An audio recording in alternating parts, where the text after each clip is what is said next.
what Kevin was going to promote. Kevin wants me to make everyone aware that there's still lots of these bags that you can use in the bottle bank pilot in San Francisco.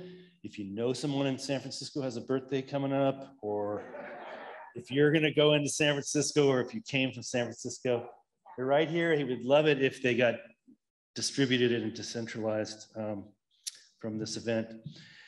Our next and our last speaker of the day, I'm saying we're going to get a call to action before we adjourn to happy hour. That's optional, of course, but is Nicole Kurian, who is a policy associate at Californians Against Waste. She's going to give us an overview of this kind of emerging legislative session. Nicole advocates for and manages CAW's legislative priorities. Before joining CAW, Nicole worked for members of the California State Senate. Nicole graduated in 2018 with her Bachelor's of Science in Environmental Policy Analysis and Planning at the University of California, Davis, where as an undergraduate student, she directed waste diversion, composting, and sustainability programs as director of the Campus Center for the Environment in partnership with the university. Come on up, Nicole.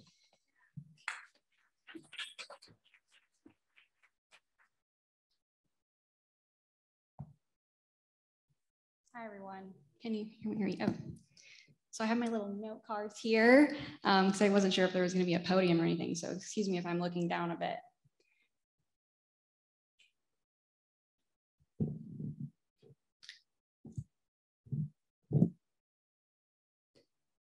So hi, I'm Nicole Kurian. I'm a policy analyst at Californians Against Waste. We are a nonprofit environmental advocacy and educational organization based in Sacramento. And I'll be covering waste and recycling legislation relevant in the 2022 session of the California State Legislature. Is it this button? Yeah, awesome. So I'm exposed here a little bit because Alexa used the exact same slide as me, but a little bit about CAW. Our mission is primarily to protect communities by eliminating pollution that is inherent in the extraction and disposal of natural resources. And we believe that we can achieve this mission by preventing waste at its source and by holding producers responsible. This is a picture of our extended family at one of our events. So I'm going to jump into some of the bills aligned with the policy priorities for our organization. These are bills that our organization is either sponsoring or is in support of in the 2022 California State Legislative year and are active currently. And the majority of these are just introduced, and some of these are in their second year of a 2-year effort. And what that just means is that there are 2-year sessions, and a bill, if it doesn't pass, can sometimes have the chance to pass in the next year and doesn't die. So this couple of bills covers e-waste and batteries. SB 983, I think Doug mentioned this bill as well, is authored by Senator Eggman, and it's one of our biggest bills, and we anticipate one of our hardest fights this year, and was sort of catalyzed by, Apple announcing recently that they would be in support of right to repair by opening up, how do I say this, tools and the parts for people who repair things. And this bill would allow owners and services to receive parts for and the tools and the service literature from manufacturers to repair and maintain their electronics and their appliances. And we are a co-sponsor on this bill. And Doug mentioned this bill as well, or these two bills, SB 1215 and AB 2440, authored by Senator Newman and Assemblymember Irwin. And this is essentially a dual chance for these bills to pass. And they address batteries and battery embedded products. And they would require retailers of battery and battery embedded products to accept and collect used rechargeable batteries for reuse, recycling, and disposal. And we are also a co-sponsor of this bill. So these next couple of bills focus on plastics reduction. SB 1046, we are the sponsor of this bill, is authored by Senator Eggman and Assemblymember Lena Gonzalez. And this would actually prohibit stores from distributing non-compostable produce bags and require that those bags either be reusable, compostable, or recyclable if they are distributed. And we are also sponsoring AB 1953 by Assemblymember Mainshine, and that would mandate refillable water stations in public areas, and, such as transit stations or publicly owned buildings. And that would just increase water accessibility and create reuse infrastructure publicly. Additionally, there are a couple of other bills that support reuse infrastructure that are not on this slide that I'd quickly like to mention. There is a Bloom bill, I don't know the number off the top of my head, but that would mandate refillable water stations in certain areas of schools. So we would be supporting that bill, and we are hoping to work in partnership with that author as well. Additionally, Senator Portantino has introduced a bill that would provide grants for reuse and washing stations at schools for foodware.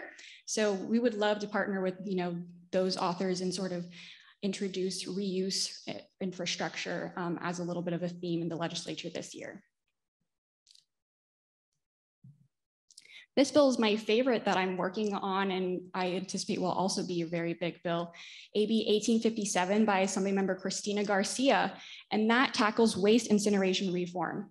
And what this bill will do is it will remove the diversion credit for municipal solid waste incinerators and redefine the practice of incineration as disposal.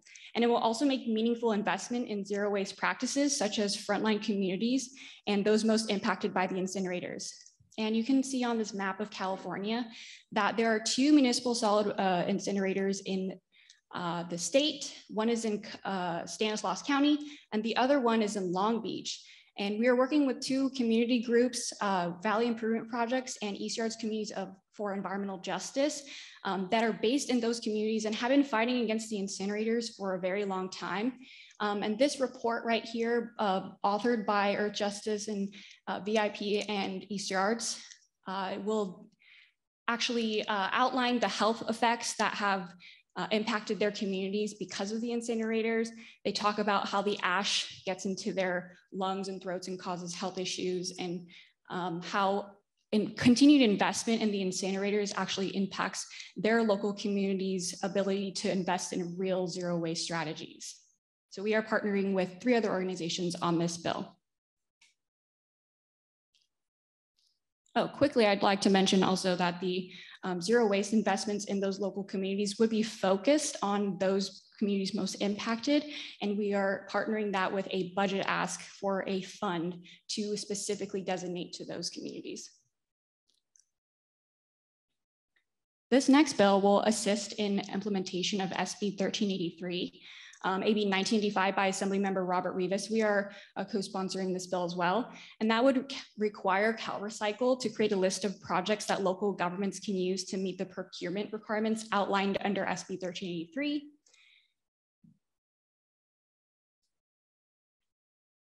And here are a couple more bills that we are not necessarily sponsors of, but we are in support of and also tracking.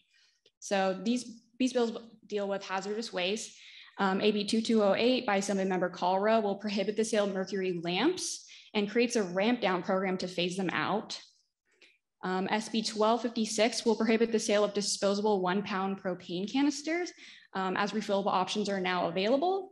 And SB 1690 by Assemblymember Luz Rivas will prohibit the sale of single-use vapes, cigarette filters, and plastic cigar filters.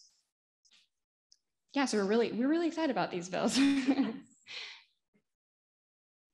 Yeah, and these next couple of bills deal with plastics again. AB 2026 by Assemblymember Laura Friedman. As many of you know, she ran this bill last year and it did die.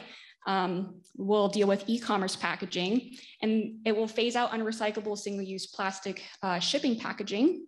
AB 2787 is a brand new bill by Assemblymember Quirk, and that deals with microplastics, and it will prohibit the sale or distribution of products that contain intentionally added microplastics, and that applies to certain cleaners or leave-in cosmetics.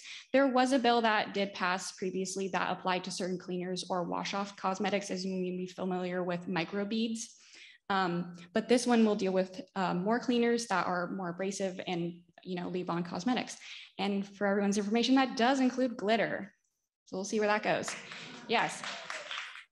AB 1724 by Assemblymember Stone deals with microfibers. We've seen a couple of efforts to introduce microfiber related bills, and we're excited to see this one. And that would require that all washing machines sold within the state and state owned washing machines will have microfiber filtration systems. And this next set of bills has to do with recycling markets. So AB 661 by Assemblymember Bennett will update the state's buy or recycle program by increasing categories of products purchased by the state that need to have recycled content. AB 2784 by Assemblymember Ting, I'm forgetting who mentioned Assemblymember Ting, but yes, he's a huge environmental advocate in the legislature. And that would require thermoform containers to contain specific amounts of post-consumer thermoform recycled plastic. He did run this bill last year and it did fail as well. And then AB 2779 by Assemblymember Irwin will expand the existing California bottle bill to cover wine and distilled spirits that are sold in cans. Yes.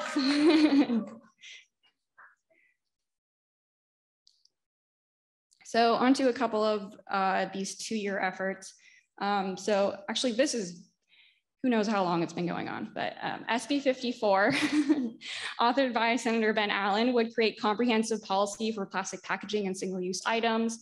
As some of you know, a couple of years ago, the dual twin bill effort, SB 54 and AB 1080 did fail in the legislature. And SB 54 was continued on last year and then is continued on again this year by Senator Allen.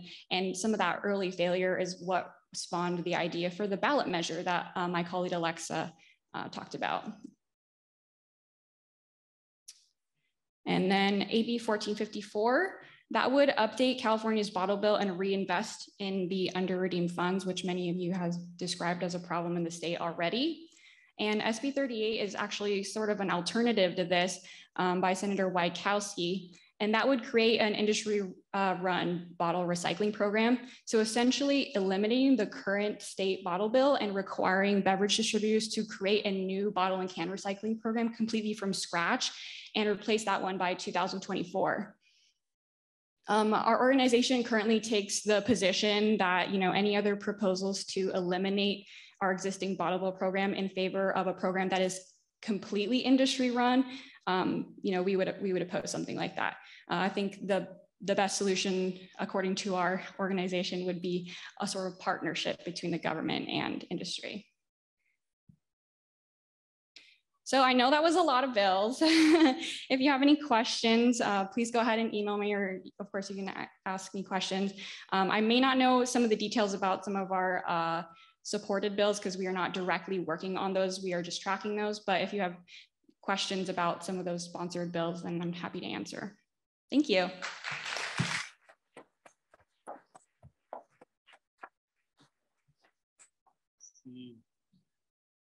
Any legislative nerds out there? Boone?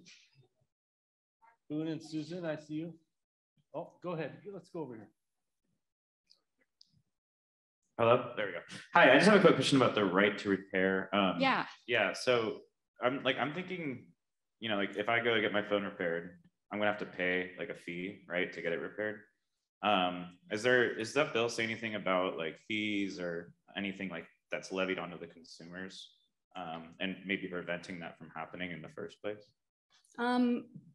I would say currently, from my understanding, the high cost associated with fixing your phone, let's say you have an Apple iPhone and you go to the Apple store, a lot of times if there is an issue with your phone, they would would like to disincentivize you from going to a third party to repair it. As some of you may know, at the Genius Bar, that's happened to me before. So they would actually a lot of times say, oh, such and such component of your phone needs to be replaced, instead of you being able to repair it yourself or have access to that literature to, try to fix it yourself. And that brings up the cost of repairing your phone, right?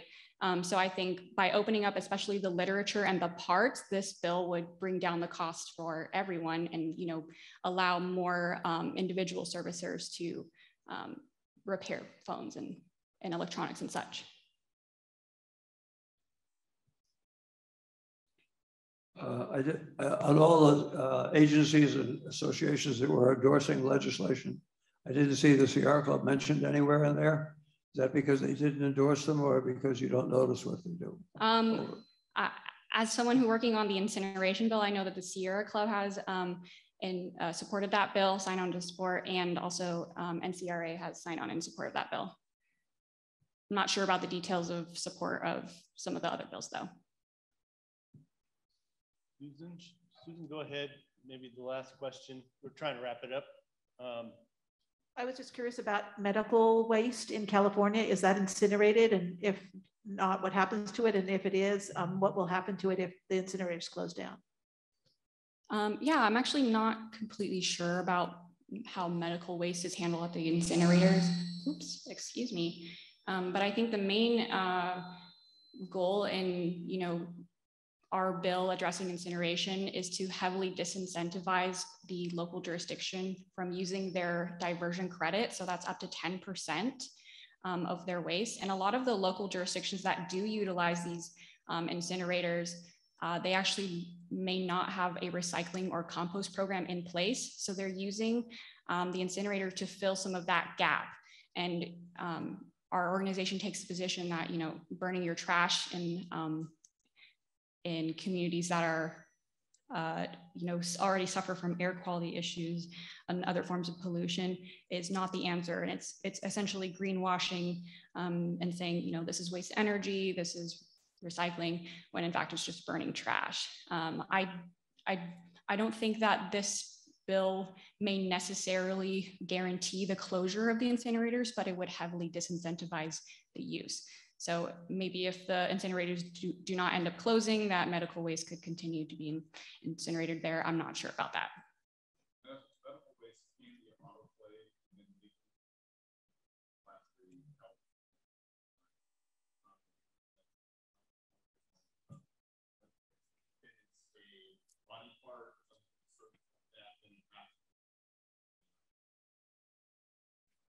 Wonderful, thank you, Doug. David, do you have anything from viewers at home? Yes, from Jessica. Does AB 1690 tobacco waste include cannabis packaging waste? Essentially those same tobacco paraphernalia, but for cannabis. I do not know the answer to that question. Sorry, I can get back to you on that one, as we are not a sponsor of that bill. I think that's it. Okay, Thank you great. so much.